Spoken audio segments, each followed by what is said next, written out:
Amigos del canal Vox Move, bienvenidos a nuestro programa, a nuestros debates de los miércoles a las 8 de la mañana, y quiero darle la bienvenida a todos ustedes a nuestros debates de Palabras Más. Y para hablar hoy precisamente vamos a estar hablando acerca de lo que viene pasando con las personas o los ex jefes guerrilleros que pues parece salieron del proceso de paz, o vamos a estar hablando qué vienen haciendo o qué está pasando en el proceso de paz y con estos ex jefes que parece no aparecen. Y bueno, para ello, parece no aparecen. Sí. Y para ello nos acompaña hoy, quiero darle la bienvenida a la senadora Paola Holguín. Paola, bienvenida a nuestros micrófonos del canal Vox Move y del programa Palabras Más. Muchas gracias, un saludo a toda la audiencia a esta hora, y de verdad que muy chévere estar en este programa. Nunca había estado en esta plataforma, entonces a ustedes muchas gracias. Bueno, aquí siempre bienvenida, y quiero invitarla para que comparta a través de sus redes sociales, para que sus seguidores, que son muchos los que tiene a través de sus redes sociales, nos acompañen, nos hagan preguntas sobre el programa del día de hoy, mientras yo presento a Lorena. Lorena, bienvenida a nuestro programa del día de hoy. Alberto, muy buenos días. Por supuesto, muy buenos días a las personas que ya le dieron clic a la fanpage del canal Vox Move, así que saludos a todos los que nos están dando sintonía. Recibir especialmente a la senadora Paola Holguín. Paola Holguín es senadora del Centro Democrático, periodista de Medellín, además, y pues muy conocida por ser muy cercana al expresidente Álvaro Uribe Vélez. Estamos esperando a nuestro otro invitado, que es Camilo Fagua, que es la contraparte. Esperemos a ver si llega Alberto, para que haya un debate bien polémico en estos micrófonos. Claro que sí, Lorena, y bueno, hablando, y empecemos este debate empezando con la senadora y queriéndole preguntar qué opinión tiene usted, senadora, acerca de que pues no se conoce el paradero de los 9 exguerrilleros. Ayer aparecieron 2, creo que apareció Romaña y sí, con una carta diciendo que no ha partido o no ha salido del proceso de paz que se firmó con el gobierno Santos. ¿Qué impresión tiene usted sobre lo que vienen haciendo estos líderes de la FARC? Bueno, varias cosas. La primera es que uno ve con preocupación el informe de la Comisión de Verificación de la ONU, donde se habla no solo de la salida de 9 importantes cabecillas de la FARC como Romaña, Iván Márquez, El Paisa, sino que además ellos afirmaron desde el año pasado que aproximadamente la mitad de los miembros de esa organización narcoterrorista habían huido de las zonas de concentración. Entonces yo creo que ahí hay muchísimas dificultades. La primera es qué pasa cuando incumplen, porque ahí hay todo un debate. ¿Quién entra entonces ahora? ¿Entra la Fiscalía o va a continuar siendo la JEP? Que además hoy está atravesando por complejidades, porque algunos miembros de la JEP están siendo investigados por complicidad con miembros de la FARC. Entonces, a uno le quedan muchas dudas. Yo creo que ha sido un proceso muy mal planteado desde el comienzo. Creo que uno de los pilares fundamentales que le vendieron a los colombianos en el acuerdo es de no repetición, y la no repetición debería llevar a unas garantías sobre conocer el paradero y qué están haciendo los miembros de estas estructuras criminales.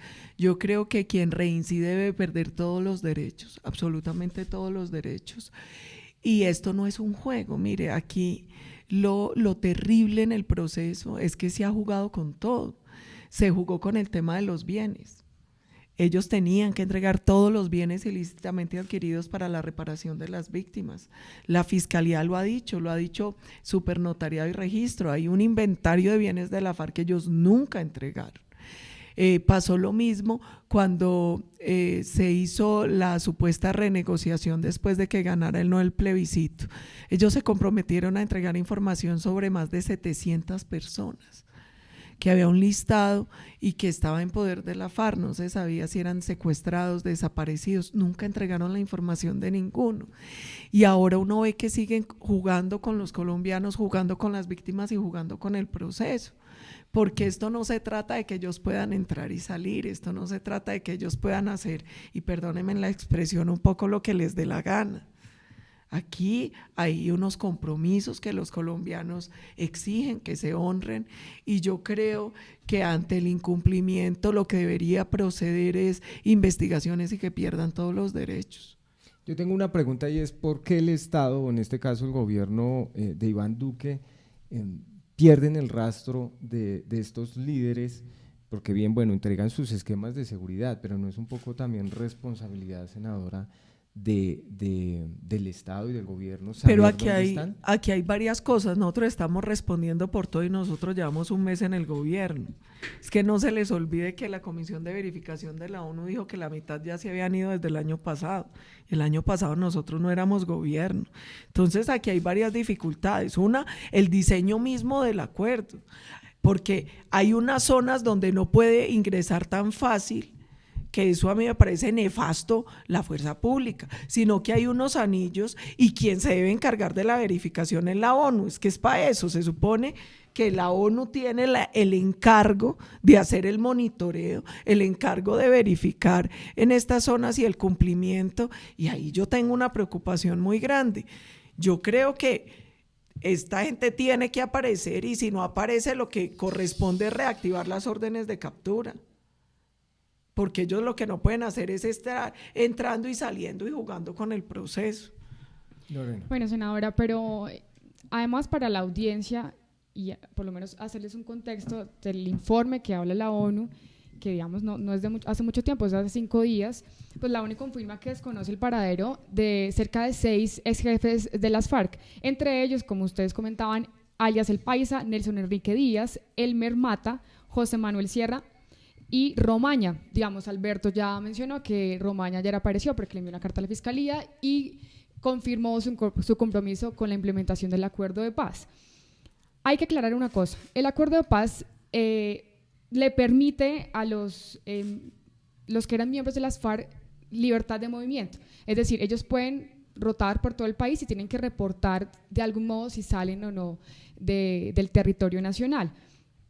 Y también la ONU informó que hay más de 1.500 hombres que aún permanecen en las zonas de reincorporación. La pregunta aquí es, senadora, ¿cuáles pueden ser las razones verdaderas por las que los principales o cabecillas de las FARC no informan dónde están? Porque pues, usted lo había dicho, pues ellos tienen libertad de movimiento, pero tienen que más o menos decirle al país en que están, y su compromiso con la paz tiene que ser real.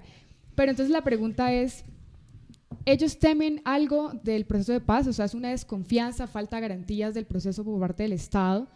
¿O realmente ellos no tienen voluntad de paz? ¿Cuál es su opinión? Bueno, senadora? varias cosas para aclarar. La primera es, si bien el informe sobre los 9 cabecillas es reciente, en noviembre de 2017, la ONU había dicho que el 55% de los guerrilleros habían abandonado las zonas veredales. Entonces es muy importante hacer esa aclaración también. 2, ellos sí tienen que estar reportando. O sea, una cosa es que tengan libertad de movilidad, otra cosa es que puedan hacer lo que les plazca. Ellos sí claro, tienen que sí, informar qué están haciendo y dónde están. Y muchos han dicho que es por miedo, que es por la inestabilidad jurídica. Yo creo más bien el que nada debe, nada teme. Lo que yo creo es que ellos saben que ellos siguen delinquiendo y que después de diciembre de 2016, que fue cuando se dio la firma final del acuerdo, ellos continuaron delinquiendo. Y yo siento que, por ejemplo, Iván Márquez tiene mucho temor por las declaraciones de su sobrino en Estados Unidos, porque puede pasar lo que pasó con Santrich. Santrich, una vez firmado el acuerdo final, continuó traqueteando y hoy hay una orden de extradición sobre él. Que ahí también, yo digo, qué dificultad, porque se supone que la competencia de la JEP viene hasta la firma del acuerdo final, de ahí para atrás, no de ahí hacia adelante. Pero ahora resulta que es la propia JEP la que va a determinar si Santrich delinquió o no antes o después de la firma del acuerdo final. Yo creo que ahí hay muchas dificultades, y hay dificultades porque yo he sido muy crítica de la conformación misma de la JEP. Y he sido crítica de esa conformación porque los magistrados finalmente salieron electos a través de un proceso donde la propia FARC influyó. O sea, ellos lograron incidir en la conformación de la justicia que supuestamente los va a investigar y procesar a ellos. Entonces yo ahí tengo muchas diferencias. Y en ese tema también yo creo que eso no da garantías. Sí. Que sea la JEP misma la que determine si tiene o no la competencia, por ejemplo, sobre el caso de Santrich. ¿Y qué tanto creer en el caso de Santrich? Aquí tuvimos en los micrófonos de Vox Move Andrés Camacho, que hablaba y decía que efectivamente se podría hacer un montaje. ¿Qué tan verídico podría ser? Porque usted lo menciona. Si esto es así, tendrían razones los jefes de las FARC para estar, digamos, protegiéndose de lo que eventualmente les pueda pasar y las investigaciones. Mire, aquí es la palabra de Santrich contra la palabra de Estados Unidos, de la Fiscalía, del CTI.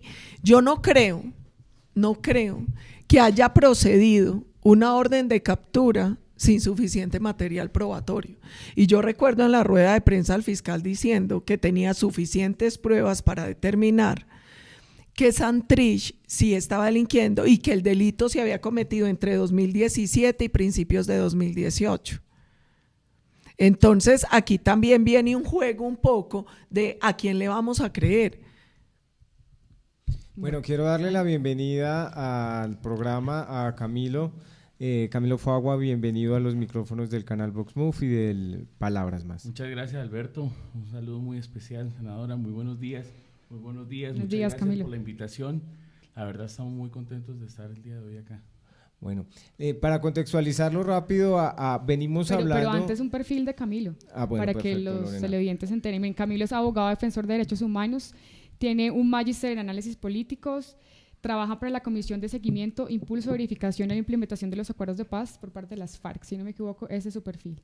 Así es. Bueno, y estamos hablando precisamente sobre el paradero de los ex jefes de las FARC, que pues no parece, aparecieron creo que con una carta, aparecieron dos, que entre ellos está Romaña. ¿Qué impresión tiene usted sobre digamos, el paradero y del actuar de los líderes de la FARC, Camilo? Primero hay que aclarar varias cosas. En el acuerdo final, precisamente, se dispuso en el punto 3141 de la creación de las llamadas zonas veredales transitorias de normalización.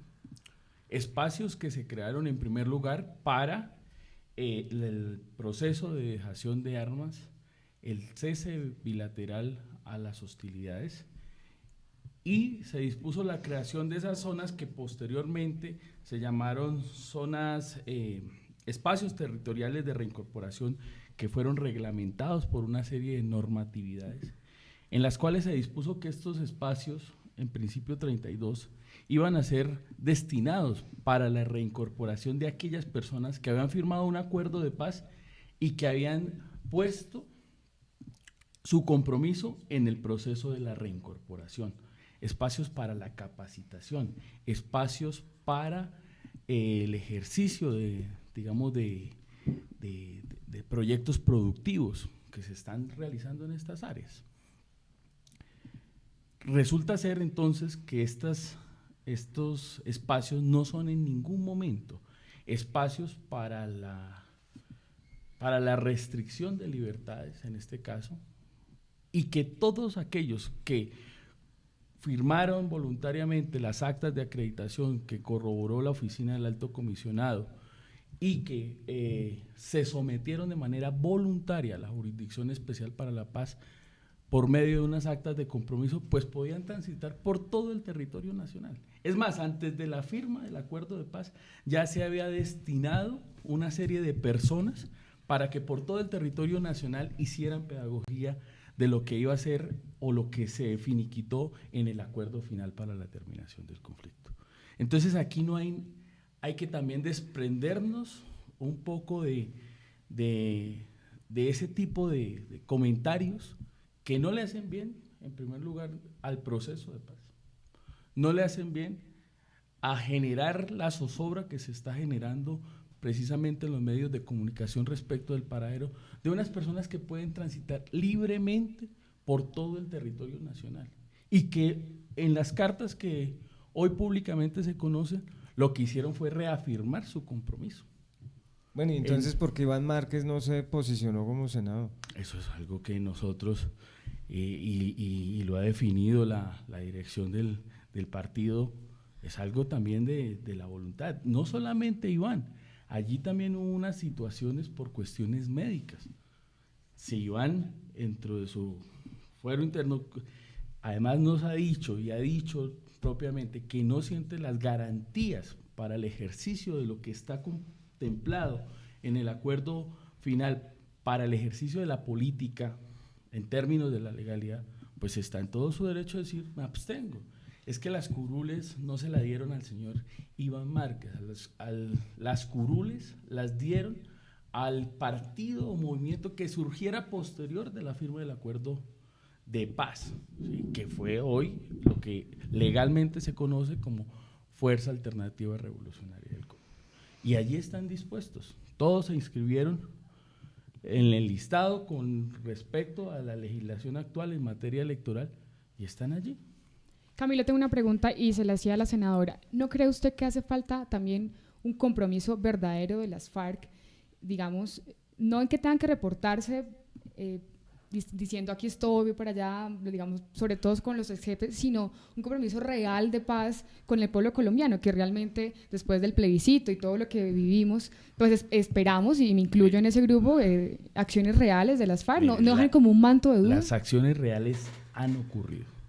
Hubo un proceso de dejación de armas como nunca, ni siquiera en el proceso que hubo en la llamada desmovilización de la SAUCE con la 975. No ha habido proceso real y efectivo, comprobable además, donde un grupo insurgente entrega las armas, se las da a las Naciones Unidas, que es garante de este proceso, y además de eso entrega sus bienes. La totalidad de los bienes que la Fiscalía ha sido incapaz de resguardar en favor de las víctimas, así como la Sociedad de Activos Especiales han sido incapaces de resguardar. Esto en términos para las víctimas. Y se los digo aún más de 14 actos de reconocimientos tempranos de responsabilidad. Caso Nogal, caso La Chinita, caso Bojayá, donde se ha trabajado de manera mancomunada con las víctimas. Y no estos escenarios un tanto caricaturescos que se realizaron en Justicia y Paz, donde se generaron procesos de revictimización. Aquí se está trabajando es con las comunidades, con las víctimas, de las cuales pueden dar cuenta. De hecho, por ejemplo, caso Nogal, se han venido, producto de esos actos de reconocimiento de verdad, se han dado cuenta de otra serie de verdades que estaban allí y que precisamente producto de la confrontación habían querido ocultarlas en favorecimiento de ciertos sectores políticos. Entonces aquí la FARC sí ha cumplido. La FARC compareció a la Comisión de Esclarecimiento de la Verdad. Había mucho ruido en el escenario político respecto de cuál iba a ser la presentación ante la jurisdicción especial, sometimiento a la justicia antes de la posesión de los congresistas. Y lo hubo el 13 de julio. Estuvieron allá y estuvo el señor Iván Márquez, estuvo el señor Jesús Santrich, por medio de lo que ha sido esta reforma constitucional llamada Jurisdicción Especial para la Paz. Y allá estuvieron, por medio de sus abogados, dando compromiso. Esto me da pie para preguntarle a la senadora, y es, ¿las FARC están cumpliendo o la FARC está cumpliendo, senadora? Varias cosas quiero señalar frente a lo que ha dicho el doctor Camilo. Primero, frente al tema del proceso de paz, aquí se incumplió desde el día cero. La FARC todo el tiempo le repitió, yo escuché pacientemente, doctor Camilo, la FARC dijo permanentemente, y el gobierno Santos, que el acuerdo iba sí y solo si era refrendado por el pueblo. Ellos pasaron de referendo a plebiscito. Los colombianos fuimos a las urnas y dijimos no. Y no es no.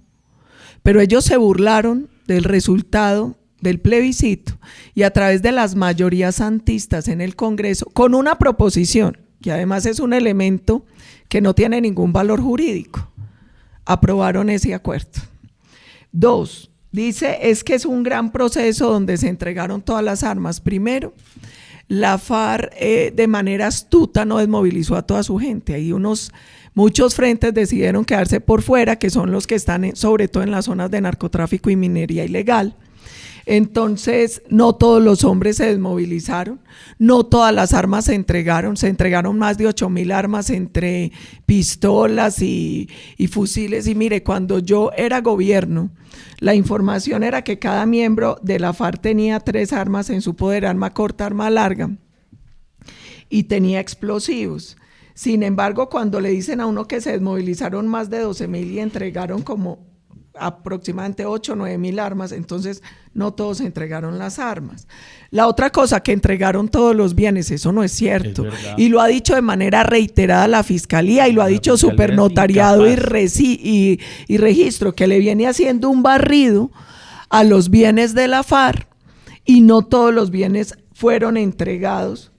Además, esa lista era de risa, entonces exprimidores, entonces entregaran esto, no, estoy hablando de su lista y del informe que entregó el fiscal sobre la lista de bienes de la FARC, donde además no se daba dirección ni registro exacto de esos bienes, y muchos bienes quedaron por fuera. La otra cosa, a toda hora son con el cuentecito que este acuerdo fue mucho mejor que Justicia y Paz. Mire, varias cosas pasaron en que gracias a Dios no pasaron con la Ley de Justicia y Paz. Primero, aquí se les dieron curules a dedo a delincuentes atroces y de lesa humanidad sin pagar un solo día de cárcel. Los enviaron a embajadas. 10 curules a dedo. Aquí a ninguno se le dio participación Arana, política, claro, ni se le entregaron curules. Arana, por ejemplo. 2, aquí no, sí, es muy bueno aprender a escuchar y a respetar.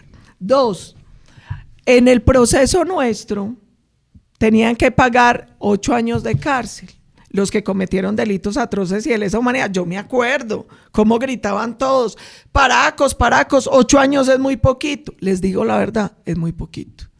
Para mi guerrilla, paramilitares y narcotraficantes merecerían cadena perpetua por todos los crímenes que cometieron. Un tipo como Iván Márquez, que tiene condena por más de 700 años, 8 años es muy poquito. La pregunta que yo me hago es, esos que gritaban que era muy poquito 8 para los paramilitares, ¿por qué se quedan callados cuando la FARC hoy no ha pagado un solo día de cárcel? Y también son responsables de delitos atroces y de lesa humanidad. El cuentico de las víctimas, a mí me da risa. Mire, si alguien fue desconocido en este proceso, son las víctimas. Basta ver las declaraciones de organizaciones de víctimas de la Corporación Rosa Blanca, es más, y sentencias de la Corte que hoy son una vergüenza para el pueblo colombiano, porque entonces ahora resulta que si usted es violador de niños es muy grave, pero si el violador es de la FARC entonces es menos grave, y yo no sé en qué punto la supuesta rebelión de la que ellos hablan es conexa a delitos como el narcotráfico o el abuso de menores. Entonces, aquí sí se han cometido muchos abusos, aquí no se le ha cumplido al pueblo colombiano, aquí se han revictimizado a las víctimas. Y mire, ¿qué siente una víctima hoy cuando ve que esos criminales atroces y de lesa humanidad, sin pagar un solo día de cárcel, están pontificando como políticos desde el Congreso? Bueno, pero eso fue, digamos, digamos, fue lo que se firmó. Pero fue lo que se firmó y a lo que el pueblo le dijo no en las urnas. Pero, ¿y entonces qué hacer o qué va a hacer el gobierno con el proceso de paz o con lo que se tenía que implementar? Mire, varias cosas. Iván Duque ha sido muy claro en decir que ni trizas ni risas. Iván Duque ha sido muy claro en decir que se tiene que garantizar el proceso de desmovilización, desarme y reinserción de las bases de la FARC, pero también que se tiene que buscar justicia. Se tiene que buscar justicia. Ahora decían, no, es que fueron a comparecer ante la JEP. Daba risa, era una vergüenza ver entrar a esos bandidos con la señal de victoria, mientras a las víctimas no las dejaron ingresar ese día al recinto. Entonces, mire, esto, digámonos la verdad, esto ha sido una burla. El propio Pablo Catatumbo dijo esta semana que se pronuncie pues Iván Márquez dónde está y en qué condiciones está dentro del acuerdo. Lo dijo Pablo Catatumbo.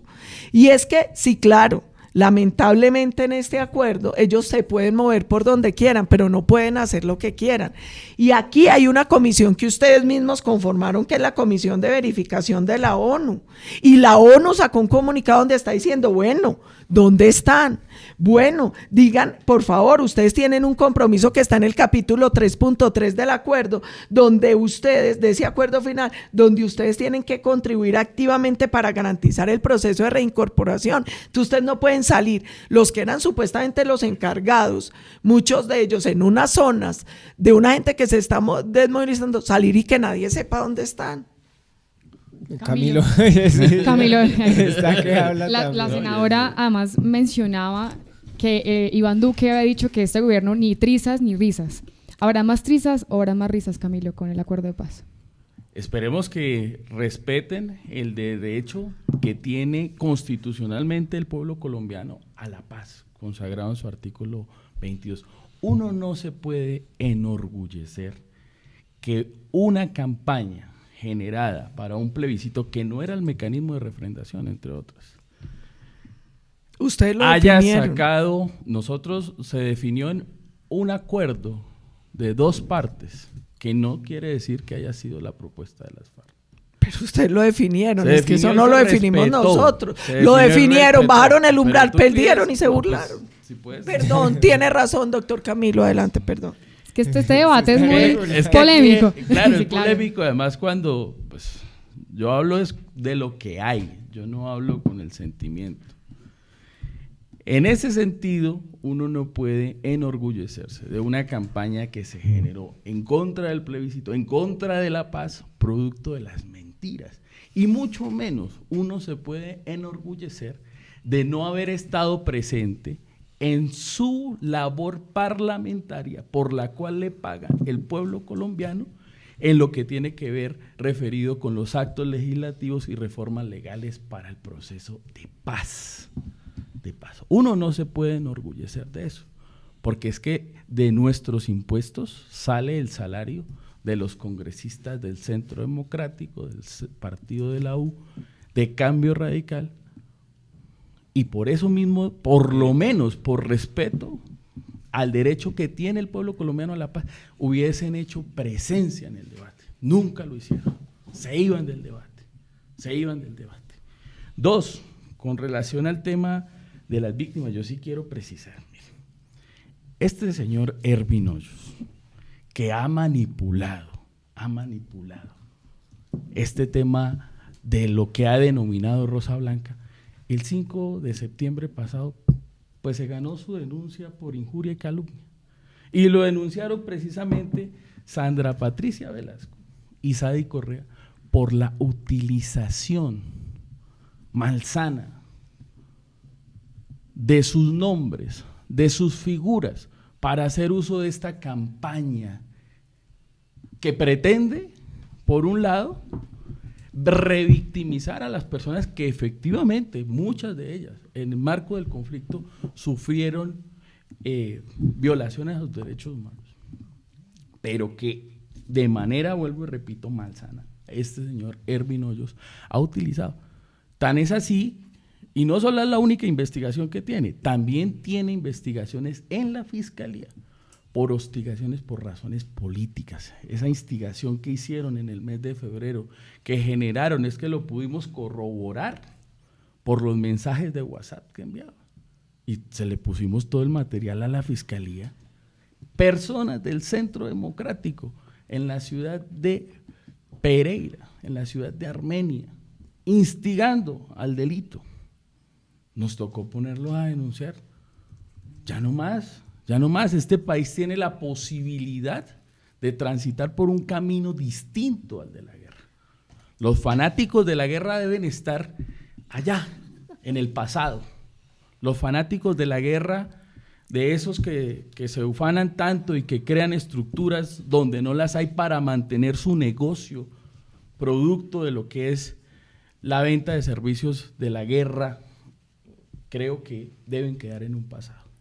Y aquí hay que decirlo, una cosa han sido los actos de campaña, y yo creo que esto ya viene generando fisuras en el mismo partido de gobierno, lo que se ufana en los actos de campaña, y otras son las cosas que los ligan a la Constitución y las leyes, porque este es un gobierno que anunció el cumplimiento, y esperemos que así sea, de la legalidad. Y en eso está el derecho que tiene el pueblo colombiano a la paz. El alto comisionado para la paz, el nuevo alto comisionado para la paz, ya ha visitado esos espacios que decían que iban a ser dedicados solamente para la paz y se ha comprometido con la reincorporación. Esperemos ahora sí que cumplan. Esperemos ahora sí que cumplan. Y no en ese discurso, porque tampoco los excombatientes hoy en proceso de reincorporación creen en esos discursos que tendenciosos además y que pretenden romper que un tratamiento es para los líderes de las antiguas FAREP y otro tratamiento para la base. Aquí no hay diferenciación. Aquí no hay diferenciación de ninguna clase. Los mismos derechos para el proceso de reincorporación tienen los excombatientes que eran los guerrilleros de raso, hasta los mandos medios y altos de la antigua FAREP. Pero sí hay una preocupación y es… claro que sí. Hay una preocupación, Camilo y senadora, y es la siguiente. Los colombianos estamos angustiados un poco en que las FARC se vuelvan a rearmar. Y eso sí es algo que, digamos, queda en la incertidumbre. No. Porque, digamos, cuando hay una de esa división, porque, bueno, están, digamos, la posición que tiene, digamos, la oposición en su momento, que era al acuerdo de paz, y los que estaban a favor de la paz. O a ese proceso de paz. Pero hay algo que sí es cierto, y es que, digamos, con estos síntomas, por decirlo de alguna manera, que se vienen presentando, y es, digamos, desaparecen estos líderes que son los más representativos, se empieza a especular, se empieza a decir, bueno, ¿qué está pasando? ¿Se van a rearmar? El fiscal dice, no, van a abrir nuevamente las órdenes de captura. Entonces, hay todo un panorama. Nadie habla, nadie dice nada, el Estado no sabe, el gobierno no sabe dónde están, tienen que aparecer, es decir, esto parece una cosa desordenada, en donde nadie sabe nada, y lo que nos angustia a los colombianos del común, que no hacemos parte, digamos, de esas lógicas políticas, y al campesino de a pie es, oiga, ¿qué va a pasar? ¿Se van a rearmar? Es decir, ¿qué va a pasar? ¿Qué va a hacer el gobierno? ¿Va a respetar el gobierno Duque hasta lo que se firmó? ¿Qué va a pasar? Y se lo explico, o que los dos nos den respuestas. Pero déjame responder varias afirmaciones claro que hizo ahora sí. el doctor Camilo. La primera es respetar el derecho del pueblo a la paz y hablar de la campaña contra la paz. Ese fue el macartismo y el discurso macabro que caracterizó el gobierno Santos y a la FARC a lo largo del proceso. Colombia no tiene enemigos de la paz, los enemigos son los bandidos. En Colombia hay 50 millones de colombianos que anhelamos la paz. Aquí lo que había era un grupo que defendía un proceso de impunidad y alcahuetería para la FARC, y otros que queríamos paz con un mínimo de justicia. La diferencia y la campaña no era amigos de la paz y amigos de la guerra, como descaradamente lo hicieron ver la FARC y Santos. Menos mal el pueblo no les comió cuento y por eso les votó no. Aquí era dos visiones de cómo llegar a la paz. La que proponía la cúpula corrupta y criminal, los de Santos y los de la FARC, y la que proponíamos otros, que decíamos tiene que haber un balance entre paz y justicia, porque es que si no hay un mínimo de justicia, la paz es imposible. Otra cosa que se dijo acá es que se tiene que respetar el derecho del pueblo a la paz. Primero, yo creo que un gran error que se ha cometido en Colombia es venderle a la gente permanentemente el cuento de que los procesos de desmovilización y desarme de bandidos son paz. No. Aquí lo que se ha dado históricamente son procesos de desmovilización y desarme de estructuras criminales, pero lo venden como si al otro día Colombia fuera a vivir como Heidi la niña de la pradera. No engañen al pueblo. Esos son procesos que lo único que buscan es ayudar a desvertebrar unas estructuras, pero que no generan paz en automático, que de pronto pueden aliviar un poco el tema de violencia, pero eso no es paz. O sea, la gente hay que empezarle a llamar las cosas por su nombre. Otra cosa que a mí me parece importante, entonces ahora resulta que el plebiscito no era, pero lo determinaron ellos, el pueblo no lo determinó, y lo determinaron con todas las trampas, porque primero prometieron un referendo, después lo pasaron a plebiscito, al plebiscito le bajaron el umbral, perdieron y se burlaron del resultado. Eso no lo definió el pueblo colombiano. El mecanismo lo definieron la FARC y Santos, no nosotros. Nosotros fuimos a las urnas y se burlaron de nosotros. Aquí hay otra cosa importante, y es que se habla de legalidad. Sí, la legalidad también dice que el que la hace la pague, Y a la gente a toda hora le venden el miedo de, es que si no hacen lo que a la FARC le da la gana, se devuelven pa'l monte. Mire, primero, no sigamos engañando. La FARC no se desmovilizó toda. Durante todos estos años del proceso, habían frentes que seguían traqueteando, extorsionando. Es más, si usted se iba para muchas zonas veredales transitorias, por ejemplo, la que hay cerca a Beiba, usted se da cuenta que los comandantes suben y bajan en sus camionetas a tomar trago, a pavonearse por todo el pueblo, que el gobernador de Antioquia denunció cómo se llevaban niñas a esa zona y cómo abusaban de los derechos que tenían en esas zonas. Y mire, aquí hay una cosa importante. Dicen de la denuncia de Ervin Hoyos, no, es que la FARC anda denunciando a todo el que habla en contra de ellos. Entonces a Samuel Hoyos también. Entonces a todo mundo andan denunciando. Uno ya no puede decir nada en contra de la FARC. Ayer se nos ofuscaron en el Congreso porque ya resulta que uno no puede decir que eran narcotraficantes, que eran terroristas. Ellos decían, es que estamos aquí representando al pueblo. Me dijeron hace 8 años, díganme, ¿a cuál pueblo? Ustedes no sacaron votos ni para mantener la personería jurídica. Ustedes están ahí sentados sin pagar por los crímenes, por 10 curules que les dieron a dedo, y quieren que les probemos lo de narcotráfico de la FARC. Ahí hay cientos de informes de Colombia, de Estados Unidos, que demuestran que es una organización que se ha dedicado desde hace muchos años al traqueteo, y que todavía hay miembros de la organización dedicados a eso. Entonces, una cosa es que a la gente le quiera seguir vendiendo miedo a la FARC, y es, si no hacen lo que nosotros queremos, el chantaje, entonces nos volvemos para el monte. Primero, no todos dejaron el monte, muchos de ellos seguían delinquiendo. Y la otra cosa es, se supone que ese acuerdo, que es además un acuerdo que no hicimos nosotros, genera unos compromisos. Ellos son felices exigiendo que les cumplan, pero ellos tampoco han cumplido. Entonces, qué bueno que ellos también empiecen por cumplir. Sí, pero digamos, senadora, que digamos el miedo que va es, por ejemplo, se desaparecen los miembros de la FARC y el Estado y el gobierno no sabe dónde están. Eso para Colombia, es decir, para un colombiano, para un ciudadano, queda la incertidumbre. Entonces, ¿qué está pasando? Usted misma lo está diciendo. Entonces hacen lo que quieren, pero el gobierno tampoco está Mire, ¿por qué? Porque hoy tenemos un problema. Vigila la ONU. Ya la ONU dijo. Ahora, ¿qué dificultad tenemos? Hoy el debate es, entonces, ¿se reactivan o no se reactivan las órdenes de captura? ¿Quién determina si se reactivan o no? El fiscal dice, la JEP. La JEP dice, ¿quién? Entonces ahí viene el otro problema. La JEP, que es ese tribunal que se hizo a la medida de la FARC para alcahuetearle la impunidad, resulta ahora que es el que determina todo. Mi pregunta es, ¿por qué si hay incumplimientos? Es que la JEP tiene jurisdicción hasta diciembre de 2016. Sí. Punto. Lo que estén haciendo ahora debería ser justicia ordinaria, debería ser la fiscalía. Pero hoy el debate es que esto quedó con muchos vacíos jurídicos. Y hoy muchos de los debates es entonces a quién le toca, entonces quién determina. Esa es una dificultad que nosotros tenemos. Esa es una dificultad, una enorme dificultad. Camilo. Miren, aquí hay que hablar no desde el apasionamiento, el fanatismo, sino de la realidad. Aquí no ha habido hasta el momento ninguna comprobación de que hayan personas que se hayan sometido de manera voluntaria al proceso de paz, que hayan cometido nuevos delitos después de la firma del acuerdo.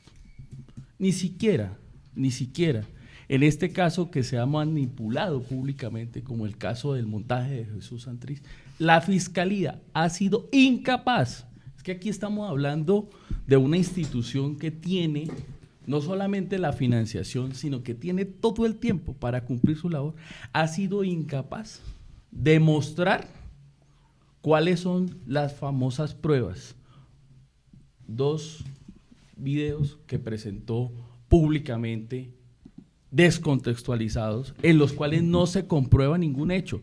Y ahí sí, públicamente me gustaría decirle al Centro Democrático, ¿cuáles son las pruebas que tienen? Si las tienen, por favor, preséntenlas a la Fiscalía, pero no hagan de esto un escenario mediático que simplemente busca el favorecimiento político en un discurso que se queda sin bases, un discurso trasnochado además, que no tiene ningún sustento. Vuelvo y repito, es que aquí el proceso de paz hasta el momento en ninguno de los espacios territoriales han sido lugares de confinamiento.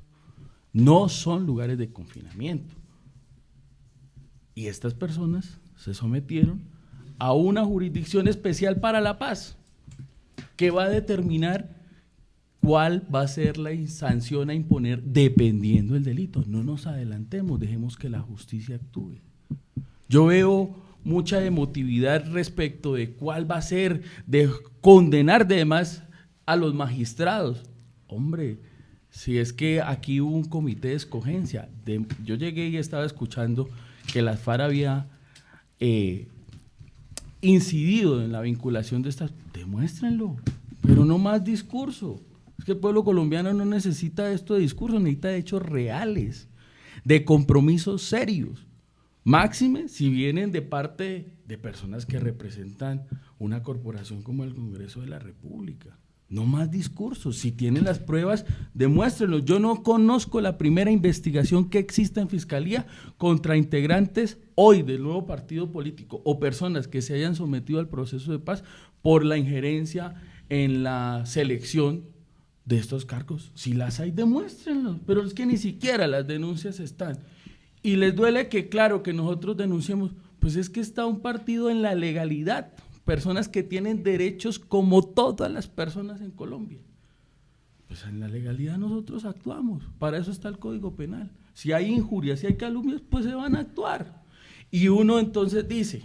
Pero usted aquí, cree entonces... Aquí, discúlpame, Alberto, quisiera referirme a un tema... Pero solo para que podamos cerrar el que usted acaba de hablar, y es, ¿usted cree entonces que si alguno de los miembros del nuevo partido haya cometido un nuevo delito? La JEP. Sí, pero si usted cree que si pasa eso, ellos se van a someter. Es decir, en dado caso... Es decir, someter en el sentido es que no se van a desaparecer, por decirlo de alguna manera. Hasta el momento no hay ninguna denuncia por desaparición forzada de Iván Márquez ni de Fabián Ramírez, todo lo contrario. De hecho, han expresado públicamente su compromiso. Y sí, efectivamente, ayer la comisión, no ayer, sino la comisión que visitó Miravalle, pues tiene dentro de sus objetivos la solicitud de que se pronuncie, ya lo hizo Romaña. Y han dicho, oiga, no, es que nosotros seguimos acá, atrás los ruidos de favorecimientos políticos que quieren minar el proceso de paz. Varias cosas. Hay que bajarle. Y si hay pruebas, no lo digan en público, vayan a la Fiscalía. Los reto a que vayan a la Fiscalía. Si tienen, aunque sea una mínima prueba, senadora.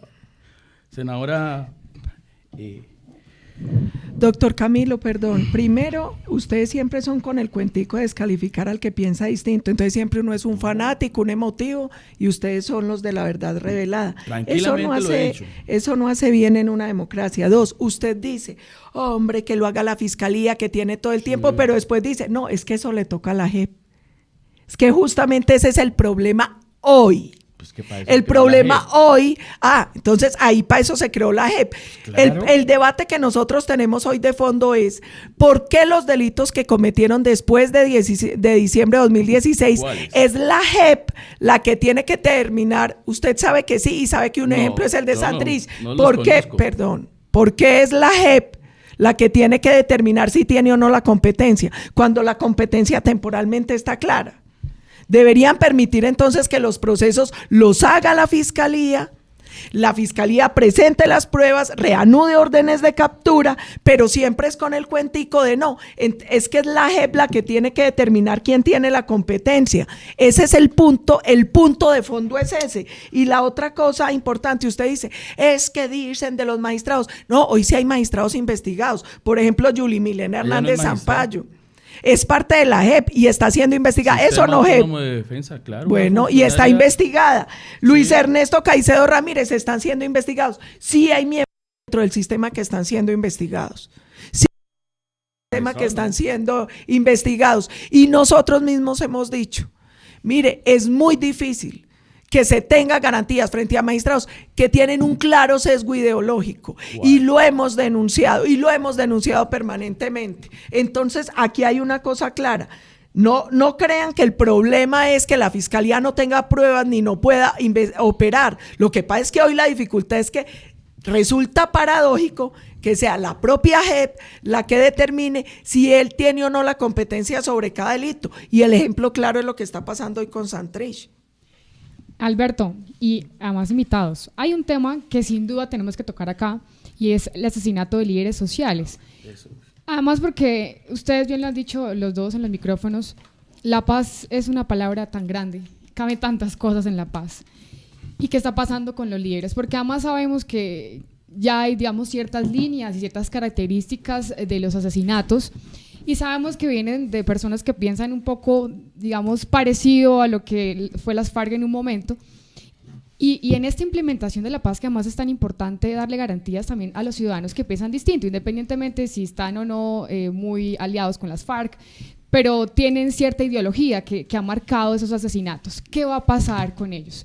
Porque este año vamos 120, a la suma ya más de 200 desde la firma del acuerdo de paz, y esto sin duda pone en tela de juicio una verdadera paz estable y duradera, como lo que firmamos o los que votamos el plebiscito.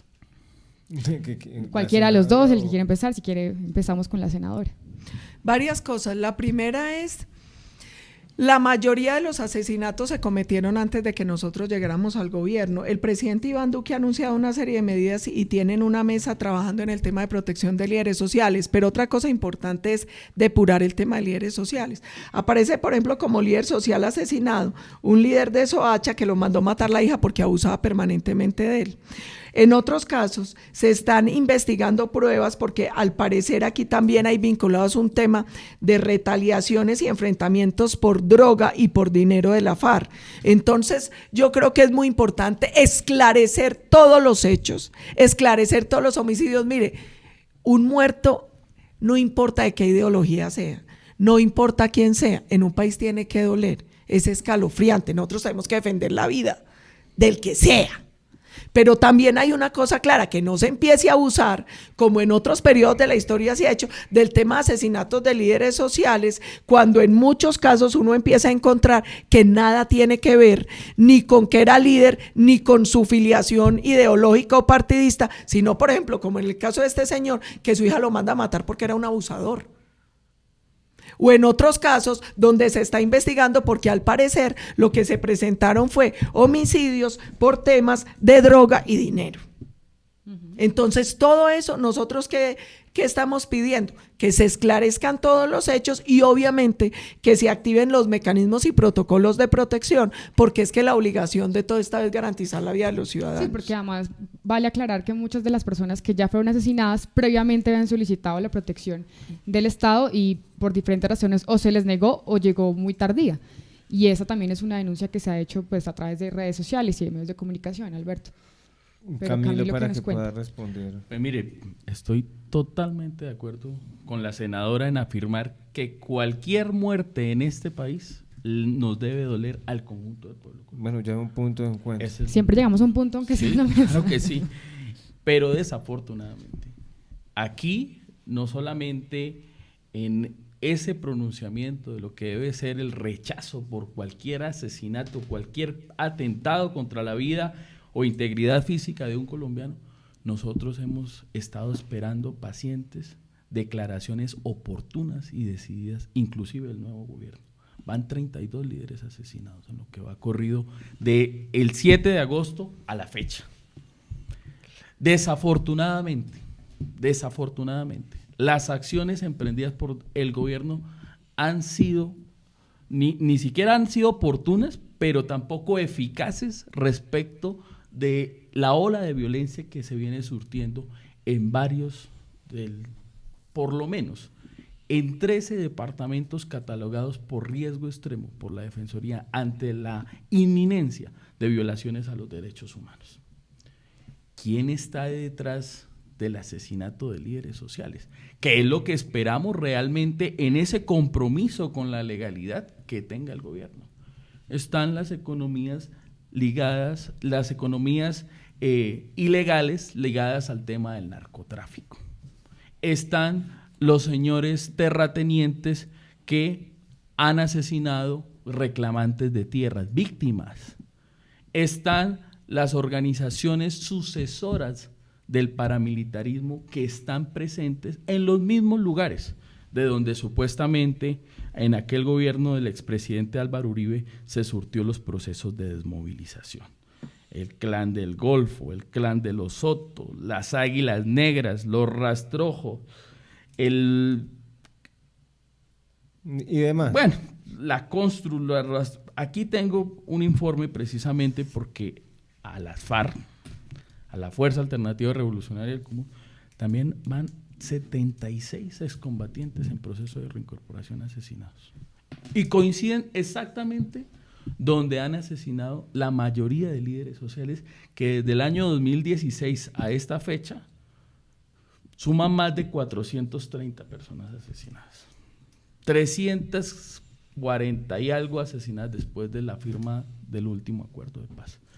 Y es precisamente lo que nosotros hoy estamos diciendo. Si realmente hay una política antidrogas del gobierno, del nuevo gobierno del presidente Duque, realmente deben estar allí donde están ocurriendo esta serie de hechos delictivos que atentan contra liderazgos sociales. ¿Quiénes son los líderes que están ahí asesinados? Presidentes de juntas de acción comunal, defensores de derechos humanos, líderes ambientales que están luchando contra los grandes procesos de extracción mineroenergética que atentan contra el medio ambiente en varias zonas del país. Esa es la radiografía que nosotros tenemos y está cruzada por esos análisis.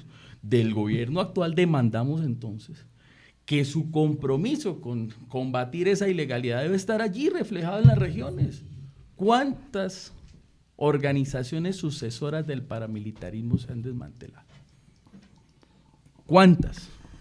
¿Cuál ha sido la acción efectiva de la fuerza pública contra las organizaciones de narcotraficantes cuando aquí se nos está diciendo en el Putumayo, en Antioquia, en Córdoba, es que llegaron los mexicanos?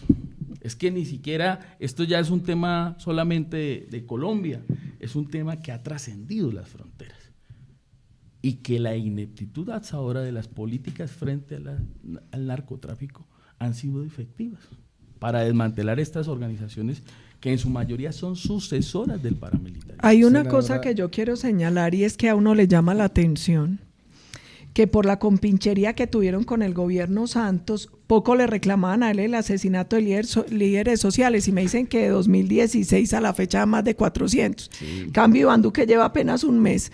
Lamentablemente tenemos 32 y todo el embate es contra Iván. Pero la compinchería hizo que se callaran los 400 cuando Santos era presidente. Pero además, Iván Duque, cada cual oye lo que quiere escuchar. Iván Duque viene trabajando desde el primer día una política de protección a líderes sociales. Tienen mesas con la Defensoría del Pueblo y otras instituciones. Yo sí coincido con una cosa, y es que muchos de esos asesinatos se dan en zonas de presencia del narcotráfico. Narcotráfico en el que está involucrado la FARC, el ELN, el Clan del Golfo, todos ellos. Y ahora entonces les da mucha escaramuza al Clan del Golfo, pero lo tuvieron en La Habana en la negociación. Y por eso nació el compromiso. Sí, señor, y por eso nació el compromiso y metieron. No. Estuvieron en La Habana, pero no lo metieron. Pero sí metieron un punto sobre el Clan del Golfo, sobre la necesidad de la ley de sometimiento. para estas otras estructuras criminales, y quedó ahí consignado porque con ellos sí han tenido acercamientos. Además, porque la FARC tiene ese vicio, en unas zonas traquetea con unas estructuras criminales de la mano, en otras se enfrenta, y así ha sido históricamente. Y el tema del narcotráfico no es nuevo con los nexos internacionales, y ahí es muy bueno, y ojalá, reconociendo el vínculo que tiene el narcotráfico con todas las estructuras criminales y cómo incide en el tema de la violencia y la delincuencia, la FARC deje considerar el narcotráfico delito conexo al delito político y permita que volvamos a tomar medidas, porque justamente el acuerdo con la FARC, que prohibió la fumigación, que prohibió la erradicación forzosa, nos llevó a que el país pasara de 100.000 a más de 200.000 hectáreas de coca. Esta coca es el combustible de todas las estructuras criminales, y en gran parte este crecimiento de la coca es responsabilidad de la FARC por lo que negociaron en el acuerdo de La Habana. Bueno, claro que hoy decía el nuevo embajador que era responsabilidad del anterior gobierno, ¿no? Que había dejado de fumigar, y precisamente... ¿Y por qué lo hizo? Por el acuerdo. Porque en 2015 el documento de las 10 condiciones mínimas contra el narcotráfico obligaba a eliminar la fumigación con glifosato. Bueno, para desenredar... También es un tema, Alberto. Sí, que... es otro tema de otro debate. Sí. Pero para ir cerrando y concluyendo hoy nuestro tema del día. Estaba muy nutrido este debate. Sí, bastante. Quisiera saber, para desenredar un poco la pita y saber más o menos qué va a pasar, qué es lo que qué va a pasar, digamos, con el gobierno, y qué es lo que va a suceder, qué es lo que creen ustedes que debe suceder para que, digamos, todo empiece a andar mucho mejor. Para que la palomita de la paz no se quede en la paloma solo dibujada. Exactamente. Camilo, y cierro con la senadora. Primero, debe cumplirse efectivamente el contenido del acuerdo para la terminación del conflicto. Y eso debe traducirse en acciones decididas, de más allá de promesas que fue a hacer, entre otras cosas, el doctor Ceballos a los espacios territoriales. Esos compromisos que adoptó el nuevo comisionado para la paz deben ser materializados. Debe garantizarse la seguridad jurídica para quienes firmaron un acuerdo de paz. Hoy no la tienen. Muy a pesar de lo que aquí nos han dicho, no se tiene hoy la seguridad jurídica, precisamente por la no comprensión del acuerdo y por la injerencia de un fiscal que uno pareciera más que está, en vez de combatir al paramilitarismo y al narcotráfico en esas zonas, está dedicado a tirarse el proceso de paz.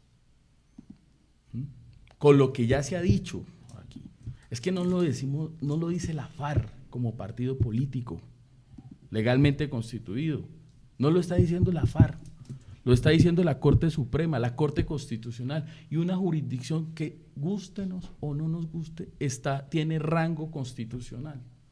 Otra cosa, vuelvo y repito, no fueron a votar, y ese sueldo de esos días, pues lo pagamos al pueblo colombiano, pero más allá de eso, es las dar acciones cumplimiento. decididas, cumplimiento, seguridad jurídica, pedagogía de paz. Aquí también hay que hacer un proceso contra la estigmatización para evitar ese cúmulo de denuncias por injuria y calumnia. Pues también hay que hacer ¿Y qué debe hacer los líderes de las FARC? Porque ya hablamos que debe hacer el gobierno, porque debe hacer los líderes de las FARC están cumpliendo y están precisamente presentando públicamente, como ya lo hizo Fabián, como ya lo hizo Henry Castellanos, decir, mira, aquí estamos comprometidos.